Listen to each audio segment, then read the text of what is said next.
Hello and welcome friends. I am digital mentor Ankit in Arnav Creations. So today we are going to start presenting data effectively. As you have know, we have measures of data numbers in the previous video. So today we are going to start presenting data effectively.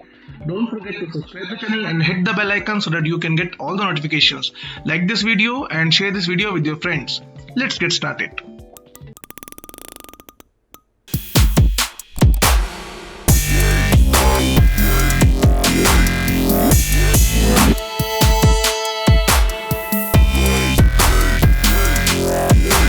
Welcome back friends. As you all know, our topic is presenting data effectively in digital marketing. With so much data and information at our disposal, presenting it in a way people understand is essential to getting your message across successfully. In this lesson, we will explore how to present information based on the specific needs of your audience and introduce you to popular presentation formats. You will also learn how to select the right visual format based on the type of data collected. We all interpret things in different ways. Some people like colorful image based visuals like graphs and infographics, whilst others absorb numbers and text more easily in tables or lists. Because of this, it is important to base the presentation of your information on the needs of your audience. Ask yourself the following questions to help you identify your target audience. What roles or positions do people in my audience hold? What level of knowledge does my audience have, and which industry does my audience will work in? For example, let's consider a town census data.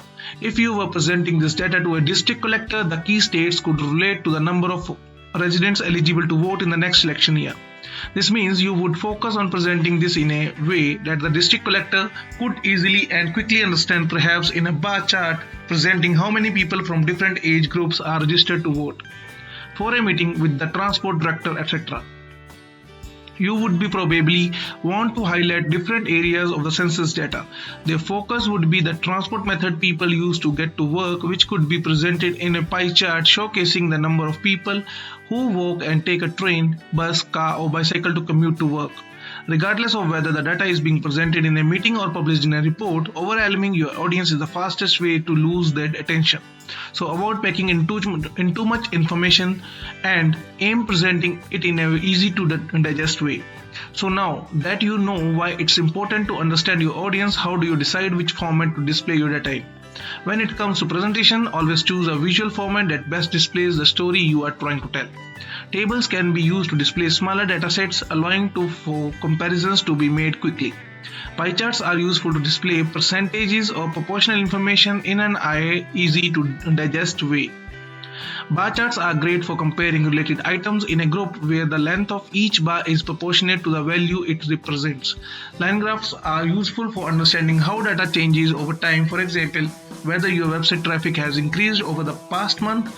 Heat maps are often used to represent performance by area, such as which parts of your website people are clicking on most. We have now covered why understanding your audience is such a big part of presenting data as well, and how once you know the needs of your audience, you can then shape the visuals to tell your particular story. Go online and explore the different ways information can be displayed and see which formats would work best for you. I hope you like this video. Don't forget to subscribe the channel and hit the bell icon so you can get all the notifications. Like this video and share this video with your friends. Thank you very much. Have a good day.